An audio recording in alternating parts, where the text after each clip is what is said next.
I really come from a background where it was broken. My mother given to marriage at the age of 13, and I was born when she was 14, and then dumped in the streets when I was about 6 or 7.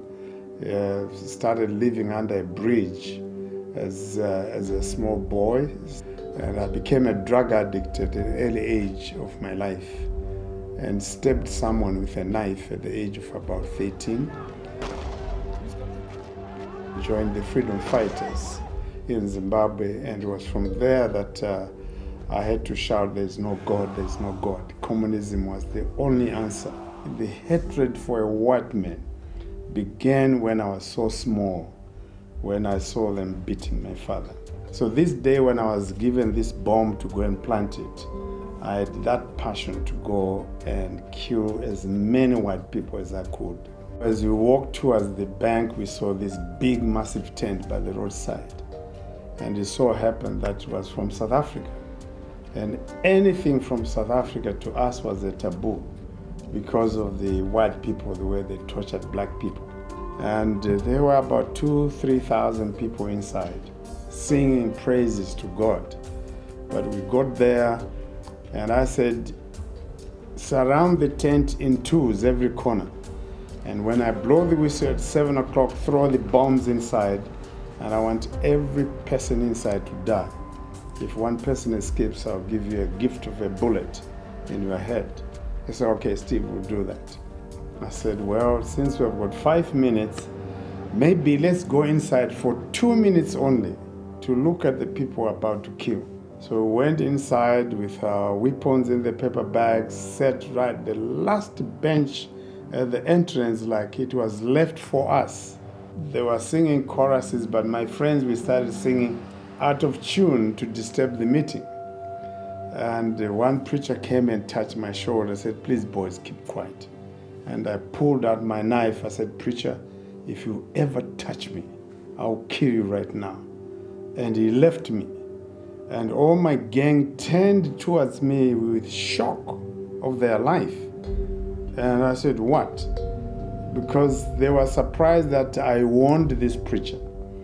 I was that character. When I pulled out my knife, I would use it. When I took out my gun, I would shoot. But they were shocked to see that I'd warned this preacher. They invited a pretty girl from Soweto to share a testimony. And that girl put me off balance completely because she was gorgeous. But the more she shared the testimony, she was, shining with the glory of God. And then she invited another black evangelist, and this man stood up and read 2 verses. Romans 6 verse 23, for the wages of sin is death. And the next thing, I was under deep conviction, and I was crying like a little child. The whole tent looked backwards that this boy was crying. And I picked up my guns and my bombs and went forward. And that night was my turning point. As I was crying there, I said, Jesus, have mercy upon me. I want to surrender my life to you. And the peace I got that night was unbelievable. No language can ever explain the peace and the joy I experienced that night. And that was my first time as well to laugh. And following that, I went to the police to surrender myself. And after 8 hours, they say, if your Jesus has forgiven you, we forgive you too. And my new Bible, which I was given by a police officer, I didn't know how to read it, but I treasured so much. God, with a sense of humor, used a white man to adopt me. In spite of the laws at that time that no black people could live in the white area, you'd be arrested. So this man kept me for 15 years in spite of the laws, and helped me to transform me to be what I am today. So he was the one who gave me the surname Lungu. Many people ask me, which Bible college did you go? I said, well, I went to Golgotha. That's where I said, where is Golgotha College? I said, at the cross where Jesus was crucified. That's where I've learned everything about God. So to me, I can say my BA degree is born again.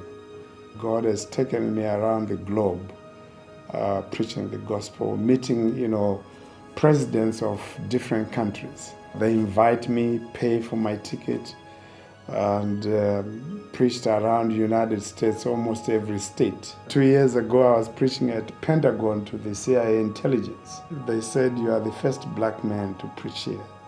So I look at myself that God could, choose a person who was thrown away by my mother. Little did she know that the boy I'm dumping today will travel around the globe and, preach to statesmen. But, God picks up a nobody and makes you a somebody.